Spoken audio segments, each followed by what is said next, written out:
Hi everyone, welcome to NCERT Odia. आज हम discussion करिया can water dissolve any amount of a substance. Okay, या पूर्व अन्य पार्ट सब वीडियो तुम देखिपर वीडियो प्ले लिस्ट रू कि वीडियो डिस्क्रिप्शन रे तार लिंक रू देखिपर। ओके, देन कहूँ can water dissolve any amount of a substance. कौन जल कौन भी परिमाण पदार्थ को द्रवीभूत कर कि। In chapter 4, we found that many substances dissolve in water and form a solution। कुछ कि चैप्टर 4 रे आमे देखिथिले कि बहुत सब्सटेंस बहुत पदार्थ वाटर रे कणना द्रवीभूत होइकी जल रे द्रवीभूत होइकी गोटे द्रवण तैयार करथिला सॉल्यूशन जोटा कि द्रवण कहउछन्ती आमे। We say that this substances are soluble in water. आमे कहन जे ई सब पदार्थ जल रे द्रवीभूत जल रे द्रवणीय। What will happen if we go on adding more and more of these substances to a fixed quantity of water। कुछ कि कौन घटो जिते गोटे वाटर परिमाण फिक्स थी जी आम वाटर नहीं गोटे ग्लास ही वाटर नहीं तार परिमाण फिक्स अच्छे किंतु आम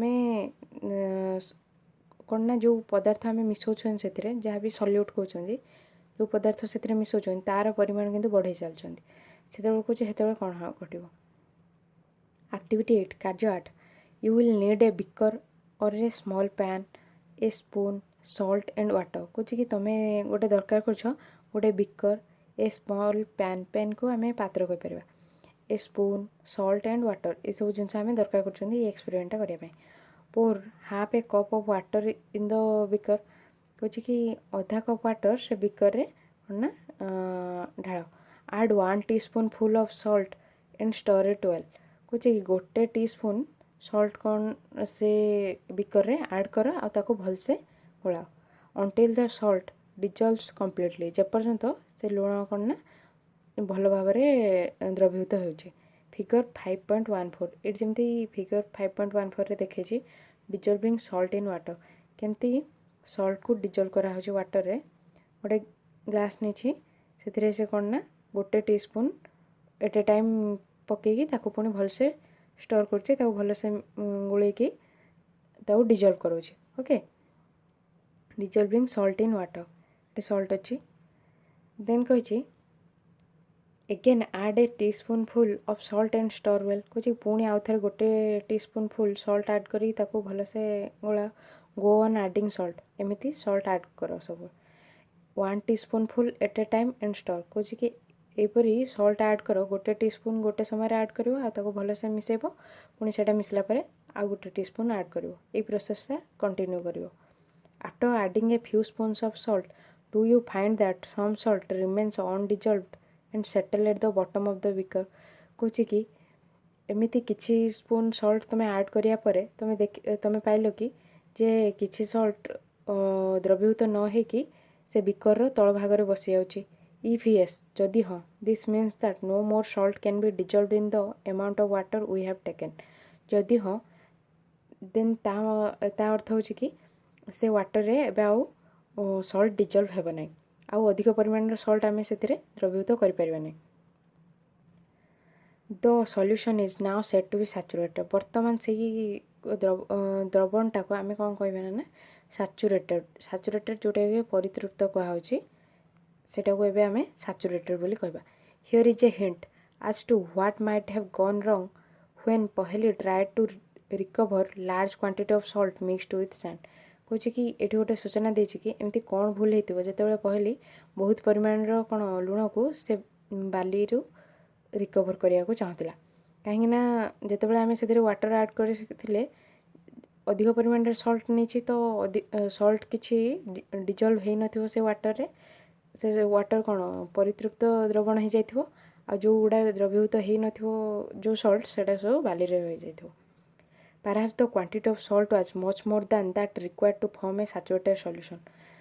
संभवतः जो सॉल्ट रो परिमाण लुण परिमाण बहुत अधिक आज कंपेयर टू जेते कि दरकार ही थाए कि सैचुरेटेड सॉल्यूशन फॉर्म करबा परितृप्त द्रवण होबा पई जेते सॉल्ट आमर दरकार ताठू भी अधिक परिमाण रो होय सॉल्ट थी हेतिरे कोची। The undissolved salt would have remained mixed with the sand. कुछ कि जो द्रवीभूत हो नथिबो अद्रवणीय लुण से सब कौन ना मिसिकी रही बाली सहित and could not be recovered आ ताको आमे रिकवर करें। She could solve her problem by using a larger quantity of water. कहे कि से तार प्रोब्लेम को सॉल्व कर अधिक परिमाण रे वाटर ऐड करके, कारण से गोटे कौन फिक्स्ड अमाउंट रो वाटर नहीं, गोटे ग्लास थर वाटर नहीं, जदि से अधिक परिमाण रे वाटर ऐड कर देन से जहाँ भी अनडिजल्व सॉल्ट अच्छी से द्रवीभूत हो। देन कौच suppose she did not have sufficient quantity of water to dissolve all the salt in the mixture. कौच मन कर ता पाखे कौन ना यथेष्ट परिमाण जल ना, जहाँ भी सॉल्ट अच्छे से मिक्सचर रे द्रवीभूत होनी ता पाखे मन कर यथेष्ट परिमाण वाटर ना ऐड करने। ओके, जहाँद्वारा कि से द्रवीभूत कर। Is there some way that water could be made to dissolve more salt before the solution get saturated. कौच कि ये एमती किसी पद्धति अच्छे कि जहाँद्वारा कि आम सॉल्ट को डिजल्व कर से सॉल्यूशन रे थिबा जो परितृप्त द्रवण रे आम सॉल्ट को डिजल्व कर। Let us try and help पहली आउट। कौच कि चलो आम से ट्राए करवा और पहली को हेल्प करवा। एक्टिविटी 9 कार्य 9 take some water in a beaker and mix salt in it. कौच कि गोटे बेकर रे जल नियो आउ से सॉल्ट मिसाओ। सॉल्ट मिसेब in it until it can not dissolve any more salt. कौच कि से पर्यंत सॉल्ट को कौन ना मिसेब जेपर्यंत कि आउ अधिक परिमाण सॉल्ट डिजल्व हेबनी। माने आम से कहवा कि जिते से सैचुरेटेड सॉल्यूशन हो परितृप्त द्रवण हम तापरठू से पर्यंत आमको मिसेबार अच्छे salt. This will give you a saturated solution of salt in water. यहाँ तुमको गोटे कौन ना परितृप्त द्रवण देव जल लुणर। Now add a small quantity of salt to this saturated solution and heat it। कौच कि बर्तमान अल्प परिमाण रे सॉल्ट से परितृप्त द्रवण रे ऐड कर आ ताको उत्तप्त कर। व्हाट डू यू फाइंड, तुम कौन पाइल? What happens to the undissolved salt in the bottom of the beaker. जो अद्रवणीय सॉल्ट थिला लुण थिला बिकर तल भाग कौन घटिला सेठी? Does it dissolve now. कौच कि बर्तमान से द्रवीभूत हो कि? इफ येस जदि हाँ can some more salt be dissolve in this solution by heating it. कौच कि जदि हाँ कौन आउ किसी सॉल्ट आम द्रवीभूत कर कि से द्रवण रे ताकू हिट करके। Let this hot solution cool. कौच कि बर्तमान से उत्तप्त द्रवण को ठंडा होगा दियो। Does the salt appear to settle at the bottom of the beaker again. कौच कि देखा कि से सॉल्ट से बिकर तल भाग बसी जाइथिबार। The activity suggests that larger quantity of salt can be dissolved in water on heating। कौच कि कार्यटा आमको सजेस्ट कर अधिक परिमाण सॉल्ट को आम डिजल्व कर द्रवीभूत कर जल रे ताकू उत्तप्त करके। Okay, does water dissolve equal amounts of different soluble substances. कौच कि जल कौन अलग अलग प्रकार द्रवीभूत पदार्थ को समान परिमाण रे डिजल्व कर समान परिमाण रे ताकू द्रवीभूत कर पारछि सेटा से क्वेश्चन करछि। लेट अस फाइंड आउट बुझी चलो सेटा खोजिबा। एक्टिविटी 10 कार्य 10 take 2 glasses and pour half a cup of water in each of them. कुछ कि 2टा ग्लास नियो आउ आधा कप वाटर प्रत्येक ग्लास रे कौन ना ढाल। प्रथम ग्लास रे भी हाफ कप आउ नेक्स्ट ग्लास रे भी आउ half cup. Add a teaspoon of salt to 1 glass and stir till the salt dissolves। कुछ गोटे टीस्पून सॉल्ट गोटे ग्लास रे कौन ना पकाओ एंड ताकू गोलाओ जेपर्यंत से सॉल्टा डिजल्व हो। गो ऑन एडिंग सॉल्ट एमती सॉल्ट ऐड करो next 1 teaspoon at a time गोटे टीस्पून गोटे समय टिल द सॉल्यूशन सैचुरेट्स जेपर्यंत से द्रवणटा सैचुरेट बा परितृप्त हो। Record the number of spoons of salt that dissolved in the water in table 5.2। कौच कि टेबल 5.2 रे केते स्पून तुम सॉल्ट डिजल्व करेछ द्रवीभूत करेछ सेटा को रेकॉर्ड करो। ये टेबल 5.2 रे देखे सब्सटेंस रे salt and sugar and number of spoons of substance that dissolved in water. Okay, केते स्पून सॉल्ट तुम यूज करछ सेटा लिखिबो, देन शुगर केते स्पून यूज करछ सेटा भी लिखिबो। देन कहछि now repeat the same activity with sugar. यही सामान प्रक्रिया को वर्तमान सुगार भी कर सेमती गोटे कौन कप रे हाफ कप वाटर नहीं कि सुगार ऐड करिवो ताकू स्टर करिवो जेपर्यंत डिजल्व होची जेपर्यंत सेटा कौन सैचुरेटेड सॉल्यूशन होची से प्रोसेसटा repeat करिवो।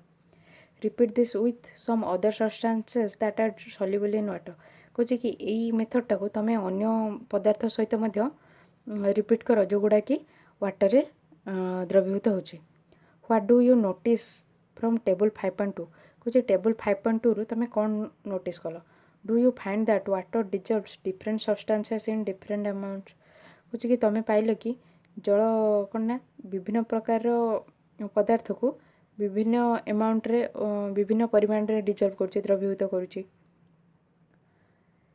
We have discussed a few methods of separating substances कौच कि आम डिस्कसन कले किछि मेथड पदार्थ को सेपरेशन करिवार some of the methods of separation presented in this chapter are also used in a science laboratory कौच किछि मेथड जो गुड़ा ये प्रेजेंट कराई ये चैप्टर रे डिस्कस कराई से गुड़ा साइंस लैबोरेटरी रे यूज कराई जमती कि सेडिमेंटेशन डिकांटेशन फिल्ट्रेशन एगुड़ा भी साइंस लैबोरेटरी रे यूज कराई we also learned that a solution is prepared by dissolving a substance in a liquid कौच कि आमे मध्य जानिले जे गोटे द्रवण को आम किपरि प्रिपेयर कर ना जिते गोटे पदार्थ को आम गोटे तरल पदार्थ डिजल्व कर आम गोटे द्रवण पाँच जोटा कि सल्यूशन कहते देन कौच a solution is said to be saturated if it can not dissolve more of the substance in it कौच गोटे द्रवण को आम से परितृप्त द्रवण कहवा जिते कि से आम आउ जिते सब्सटेंस ऐड करवा से सब्सटेंस सब से द्रवीभूत हम ना से आम से द्रवणटा को सैचुरेटेड सल्यूशन बोली कहते ओके आज आम ये पढ़ा जदि तुमको वीडियोटा वैल्यूएबल होती किसी हेल्प मिले तो वीडियो को लाइक करेंगे चैनल को यदि सब्सक्राइब करना तो करेंगे bell icon channel subscribe button side रे अच्छी से ऑल नोटिफिकेशन रे प्रेस कले आपको जिते भी नुआ वीडियो आसो तार अपडेट मिल एवं जहाँ जो मानकर भी दरकार अच्छे से सहित आप सेयार करेंगे आपण फ्रेंड्स सहित ओके यदि वीडियो पसंद आसी तो वीडियो को लाइक करेंगे शेयर करेंगे यदि चैनल को सब्सक्राइब करना है तो करेंगे thank you thanks for listening